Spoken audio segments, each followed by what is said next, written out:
Well, hi, everybody. It's me, Fran Drescher, and I'm here hosting the Corona Care for You.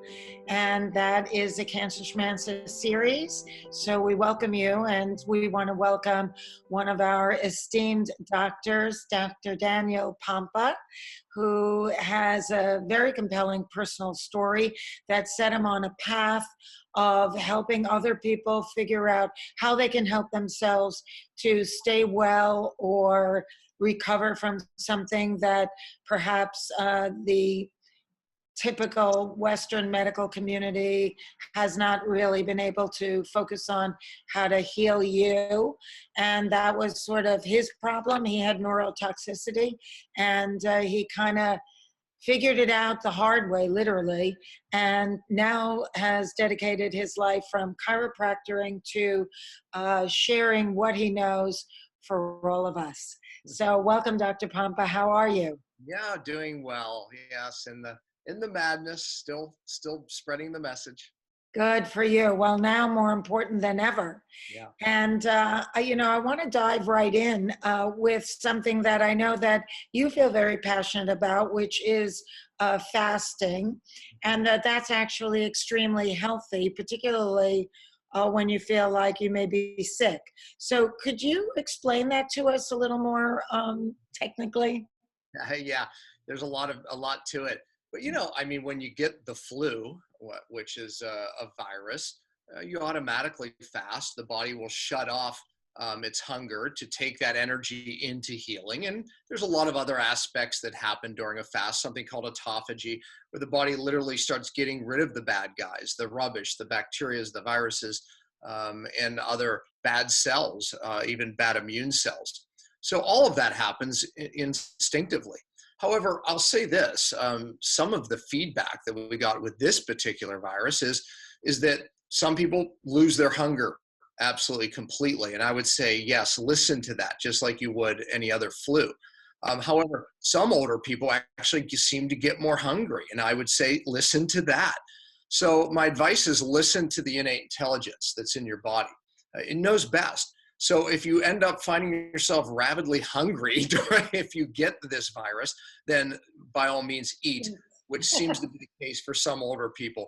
And it's interesting because when you look at the intelligence of the body, someone older and more frail, perhaps they need the energy, and the energy of eating. Whereas someone who's younger and has a little more stored energy will take and stop the feeding and go through this process of what we call autophagy, where the body gets rid of the bad and heals even faster. So the advice is listen to the innate intelligence.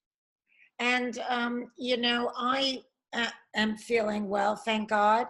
But I'm trying to give many hours out of each day where I'm not eating, so my body isn't working on digesting the food, and it can start working on other parts of the body that may need its attention. Is that a good idea?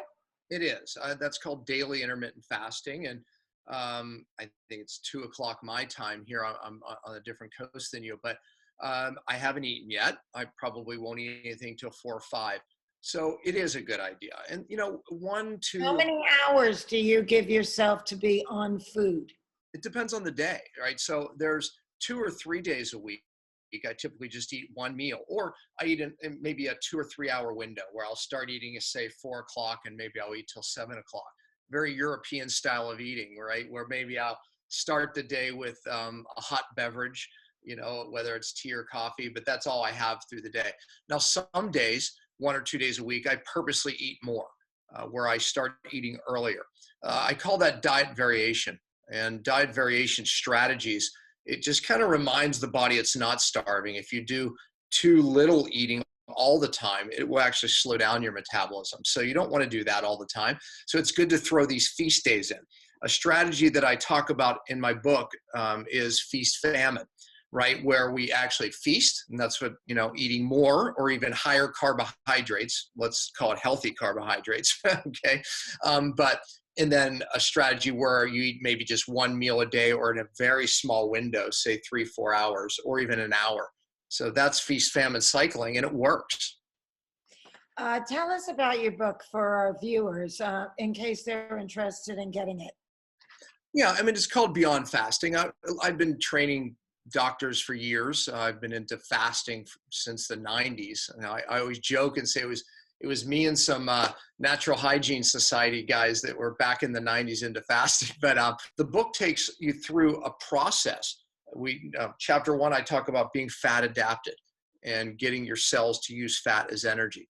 And then the next couple chapters, we talk about eating less often. So that eating window, narrowing your eating window down, which really gets the body used to using its bad cells for energy, that autophagy work. That old adage of like eating 6 meals a day is It's old.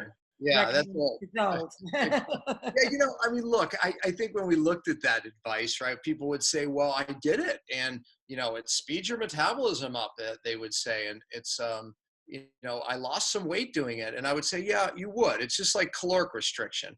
In the short term, you can actually lose a little bit of weight and think that it works.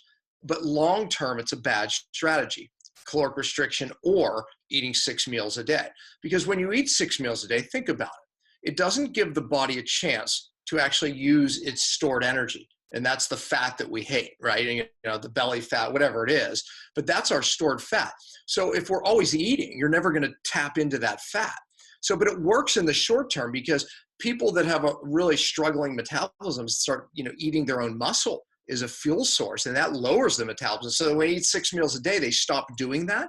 So they kind of have this bump of the metabolism, but it doesn't last because ultimately we want to utilize our fat stores when we're not eating. So I talk about that, in the different, chapters of the book. You kind of coined a phrase, cellular detox. And I'm wondering whether you can explain that to people and the reason why I'm focusing so much on this with you in particular is because, you've become such a maven all about it, besides being a doctor. And I think that a lot of the reasons why people may be having more severe responses to the coronavirus, for example, is because they have a compromised immune system that correlates completely to eating the wrong things the wrong ways.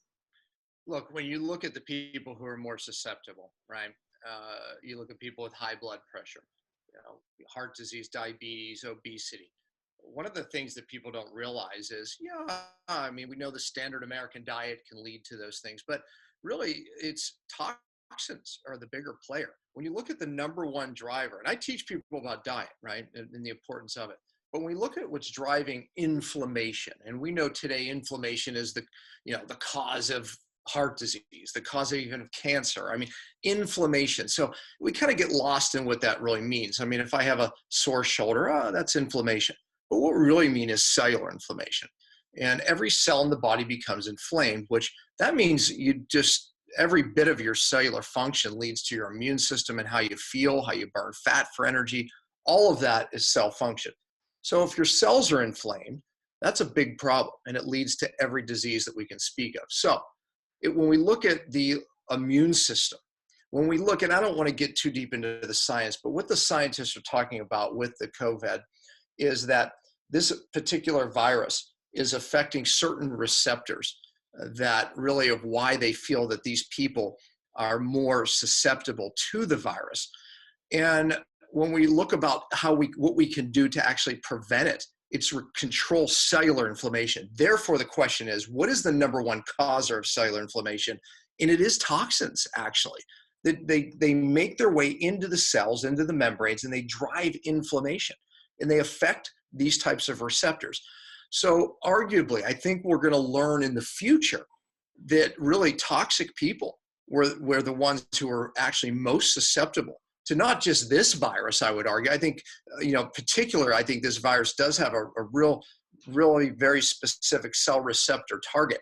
However, I think just in general as well. We do know now that cancer is the end stage of a long history of inflammation. And if you're going to be walking around exposing yourself to toxins that's going to create inflammation, you're asking for something bad to happen to your health, and ultimately you may end up with a cancer. Yeah, and it's like, and it's so true, but yet my fear always is people go, yeah, yeah, yeah. It's like, yeah, yeah, even though all of the research is how toxins drive cancer, toxins and heart disease, inflammation. Yeah, yeah, yeah. Because it's like, if you talk to the average person, Fran, and they would argue that I do detox or I do this. And what I teach doctors is, look, real detox has to be at the cell. Cellular detox is what I teach. And look, I don't have enough time to get into all the details of it. They're going to have to search me out to figure it out. But, just know that there's a more specific detox than just doing a colon cleanse or sitting in a sauna. You have to upregulate cell function. The reason you don't feel well, the reason your immune system is not up to par, it's a cellular issue. So ultimately, if we can get the toxins away from the cell, your cell will do what it was designed to do. And your And white blood that cell. begins with cleaning up your act, right? I mean, not exposing yourselves to this cacophony of toxins, right? Yeah, absolutely. And look, I'm always sensitive to the viewer in the sense that, like, okay, give me something right now, right? I would give you this right now. That what can you do now to really change this inflammation of your cells and what we're talking about and upregulate your immune system? All right, let me give you this right now. Glyphosate is a toxin that opens up all of your protective barriers to toxins, viruses, you name it. Okay, glyphosate is sprayed on. It's the active ingredient in Roundup. There's lawsuits. You've seen them on your TV, right? It's, that yes, it's linked to cancer and other problems, but in a more simplified understanding of this chemical that's on all of food that's non-organic. So my advice to you is right now, eat organic. I know there's people out of work. I get that, and my heart breaks for that. I You would could rather Google. have organic beans and rice That's right. Yeah, that's my, 6 days a thank you. week, and Yes. 1 day a week have an organic chicken or something. If you know, Yep. because it's that important. And we're seeing, I mean, there are parts of the world that don't eat processed foods, that don't eat industrial farmed foods, Yeah. that eat our more indigenous cultures, that are out in the sun all day, have high levels of vitamin D, and are eating wholesome food from the earth. And they're not really getting it. No, it's true. It's so true. And I think, again, we're going to step back and realize that toxins played a bigger role. Look, avoid this. I don't know why they're not even talking about it right now, doctor. I mean, Real. all these news things, nobody is relating it to the fact that we as a nation are so unhealthy because of the exposure to compromised food and environmental, toxins, as well as EMFs. Yeah, absolutely. Avoidance, right now is the time to take your life to the next level. It really is. When we look at protective barriers, I mean, gloves and these things are really in vogue, but you have to understand that your body has this protective layer from your gut to your mucous membranes. Glyphosate, this chemical opens those up.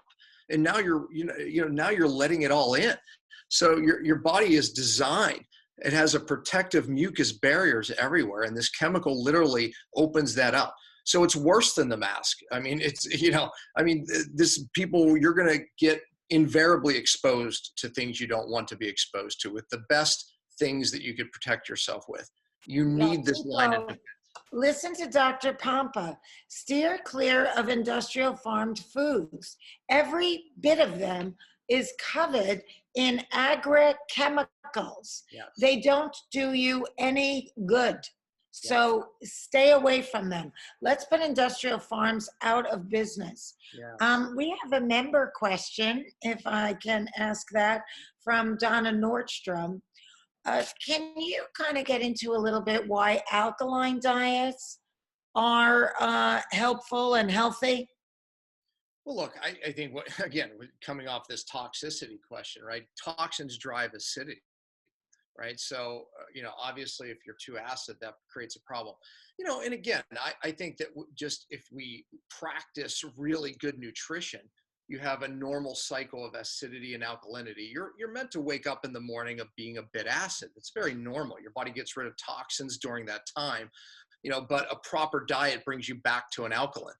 Then this shift of alkalinity to acidity actually happens throughout the day naturally. But again, diet is the number one thing. I'm not a big proponent of forcing alkalinity by taking a lot of different drinks that force me into alkalinity, because again, it's keeping you from dealing with the big issue, and that's toxins in a healthy diet that keep you in a natural alkaline cycle.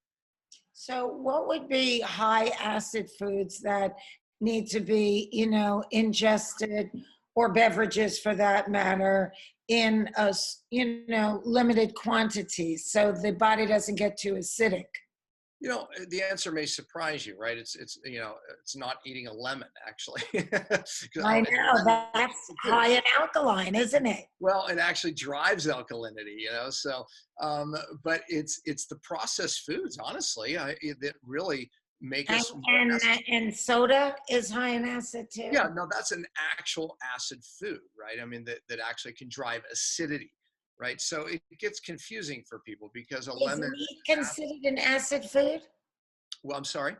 Is meat animal protein? Yeah, so meat can drive, again, I'm someone who will eat grass-fed meat, right? But, Okay. but it will drive more of an acidity. Plant-based diet will drive more of alkalinity. And I believe there's a natural flow. Look, one of the big misconceptions is you want to be alkaline all the time. It's not good. Right. There's certain people that have really, they're an end stage cancer, they become very alkaline, but however, acid all the time is bad as well, which can lead to a cancer state. So again, you don't want to be one or the other. There's a normal flow cycle that natural foods, I always try to keep it simple for people. If you're eating really natural foods, your body will go through a normal rhythm, and it's not up to you. Remember, I talked about innate intelligence. Your body has a very smart intelligence. When you're eating the way we should, it will take you naturally through a rhythm of alkalinity and acid. You don't have to think about it. Oh my gosh, I have to think about being acid or alkaline. It's not so hard. What you say makes perfect sense. I mean, it all comes down to trusting your body and listening to your body. You said if you're hungry, eat. If you're not hungry, honor that. All of this, we have to get back to our intuitive sense, our inner voice, and not think that all the answers are on the outside in, when this is like a system that's taken many millennium to perfect. And if we just take care of it and honor it, then it will do right by us, right?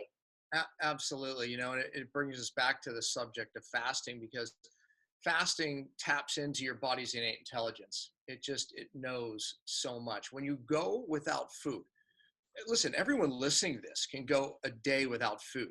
All right, you might be emotionally miserable, but because we all have our addictions.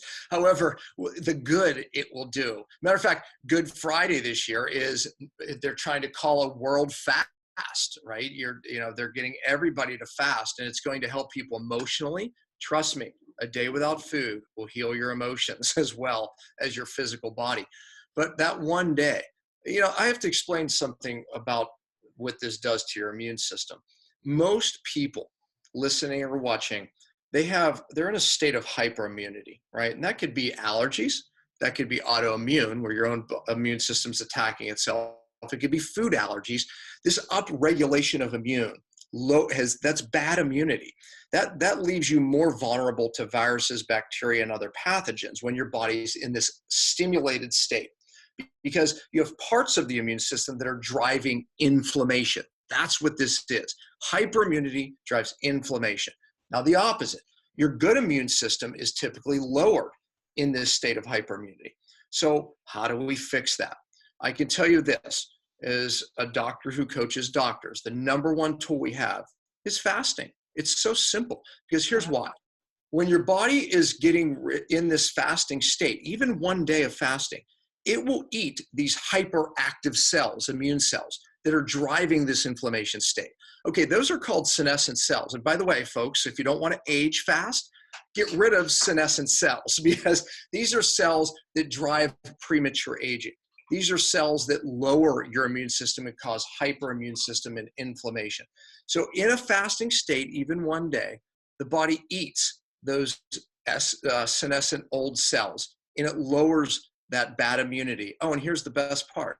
You actually stimulate, every time you eat one of those hyper bad cells, you get rid of you stimulate a stem cell, and you create a new immune cell that isn't hyperreactive. It's young, it's doing its job. It puts on the force field against these viruses. So you lower hyperimmunity and you upregulate good immunity. That's the magic. And you can get that in one day of fasting, one day. Do you suggest during these times with the threat of coronavirus as a pandemic that we all try and embrace that once a week? Yeah, once a week. Whether it's the world fast that they're calling for a day on Friday, this Good Friday, pick a day, your day. When is it? Go one day. Now look, you could go 24 hours and eat a meal, right? So you could go, sun up to sundown in 24 hours, go without food. Watch what happens if you do that one time a week, Fran, because again, most people are in this hyperimmune state. The body will eat those bad cells, those senescent cells. Drink water? You can drink water, absolutely. Can you put lemon in the water?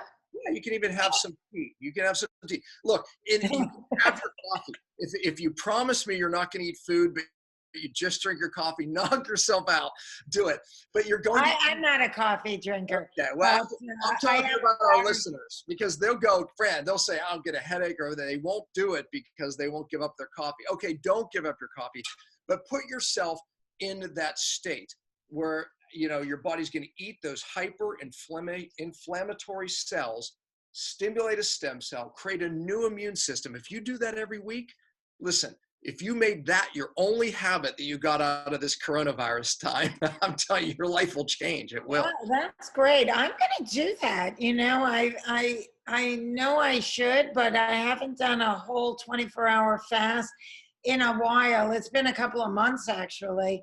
And I'm going to try doing it once a week. And you're just wonderful, Dr. Pompe. We thank you so much for being on our advisory board. You add so much substance and knowledge, and for our members, and for doing this today for the Corona Care for You on Cancer Schmancer series. And I just want to thank you and wish you and your family good health. And we really appreciate you coming by and sharing your wisdom with us. Well, I always appreciate you too, Fran. And just, you're just such a blessing to everyone. As soon as I hear your voice, I get lightened. So thank you. You're a doll. Well, give my love to the family and be well. Take care of yourself, and thank you again. This has been most illuminating and very much appreciated. All right, go fast. One day a week. Do it. That's it. That's what we're walking away with. I'm going to do it.